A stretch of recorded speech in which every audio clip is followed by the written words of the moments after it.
So Maik Schmalstich, my name, and I'm running the international corporations and fundraising for Sharon Welfare Society, and now the presentation is coming up.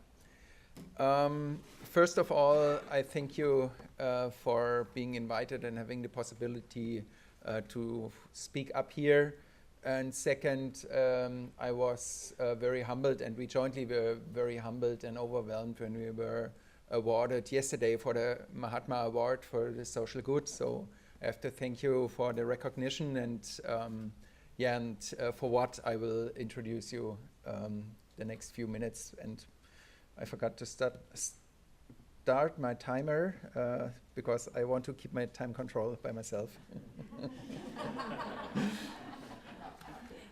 Okay, so let me check if this works. Yes, it works. So who we are, Sharon Welfare Society is a registered non-profit organization out of Mangalagiri. I hope I spell it correctly somehow. For the Indian colleagues, maybe it could be recognized. So it's in Andhra Pradesh, Western India, southwest of India. And we are standing here as Anil, as the coordinator, working for the organization since 2009, and myself, I even cannot remember how I fell into it, but I love to fall into it. I always tell there are no coincidences, and so it is. And I did some different social businesses and also worked for non-profits over the years. I also worked with a German refugee organization already. I founded with some friends a social business startup where we also worked with lots of not fundraising but crowdfunding. But this is also something which I can share later on, which helps probably and sometimes to raising some money from the millennials. We heard they only do not want to work for purpose, but also want to give purposeful. And I also heard in the recent presentations very impressive numbers, how many of your organizations really are able to reach thousands and millions of people. And what I'm convinced and what I'm learned, it's also being possible to do something in the very small scale. And then when you're playing, for instance, it globally, you can reach people directly through storytelling with individual stories, and then they are able to give, and giving something, a small amount in Europe might have a huge impact in India, and this is what we like to showcase. And what unites us here is our joint vision to strive for a good future for children, and it's not us both, but I think everybody here in this room doing so, and wants to create a better life, better circumstances for the next generation. Okay, so to introduce for whom I am talking, this is what brings us together, is really taking care for orphans. It started in 2007 with 12 kids, and now there are approximately 65. And it divides a little bit, pretty even between girls and boys. And you see here some of them who are really coming from very different background. They are between 9 to 16 years, mainly secondary school, but also they reach vocational training, technical training, and will in the future also being prepared for their profession and probably for employment in some firms. And it's not about, again, a number like 65. It's, again, every destiny behind is an individual one.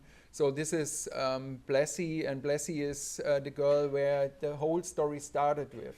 So when Anil worked in a program for monitoring familiar situations in the family where children might be endangered and not treated well, then one of the people who has been trained really found an abandoned child of 18 months sitting alone behind the trails. and he brought her with him and said, okay, you are an NGO, you trained us to look for such destinies. Now we found one, now you have to deal with it. And this is then now how it all started. And in the meantime, you can see the numbers, and also you can see Blessy here, who is now in her 6th grade, and he's happy and really working, developing well, and really, puts the motivation on new heights every day with her humor, with her joy, and really, she gets the joy viral. And right now, so where we are working on is that the current orphanage, we also talked or heard a lot about climate change. So the monsoons got harder and heavier, and this is where every time the current orphanage is now under risk, and also for the children as well as for all the material which is in. And also it's never enough, you can say. And of course, you want to not only increase the quantity in terms of hosting more orphans, but also the quality in hosting them, caring for them in a better manner. And so the current project is then really building up a new orphanage on a new site, really raising them. And you can see it's not a total amount, but it's the amount left to really finishing the construction. So you can see it's unimaginable maybe in a developed country to raise and build and finish such a construction for such an amount. So we are really looking for small amounts to get this finished.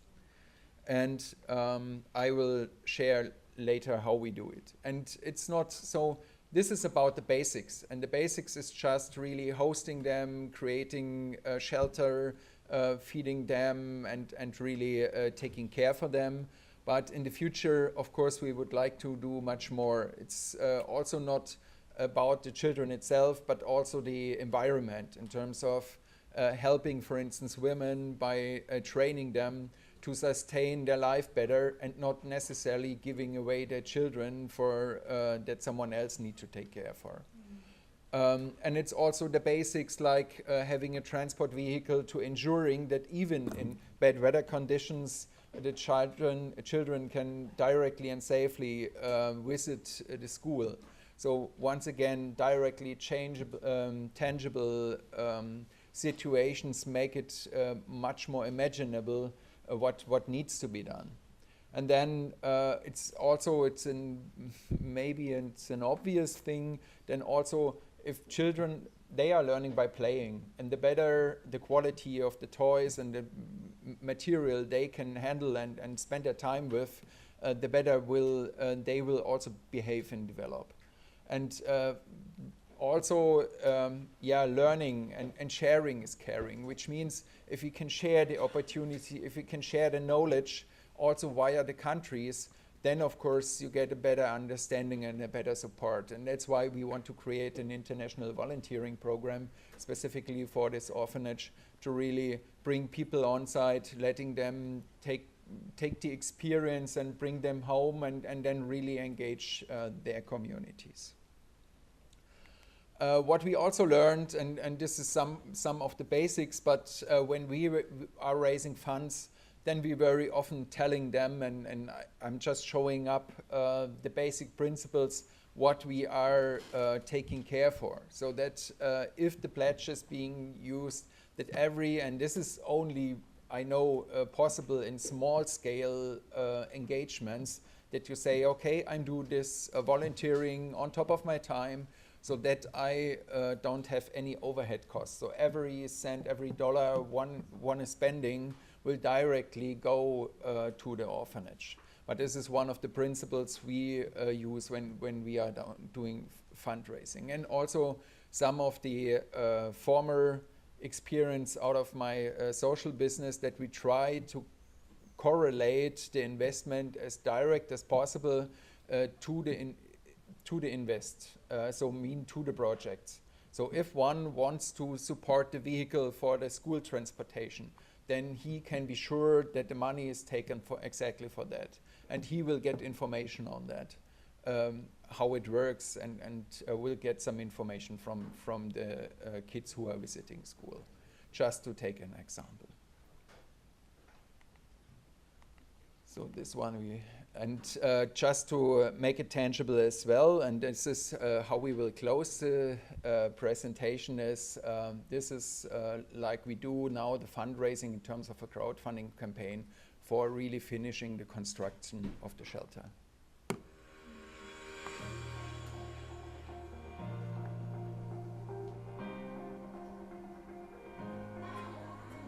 Hi, welcome to Sharon Children's Home, India.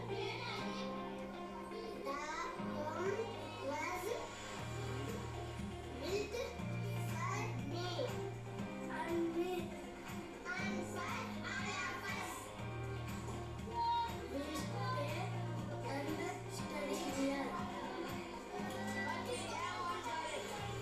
It's a good challenge. Our home is growing so quickly. The plan was expensive. 6 rooms and 1 hall. Work has already started.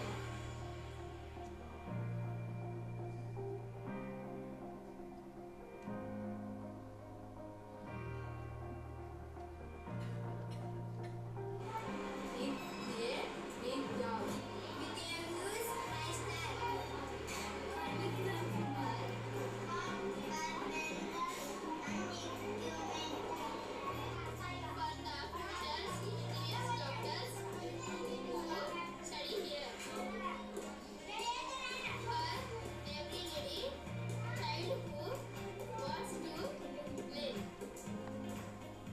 We hope you will. Thank you.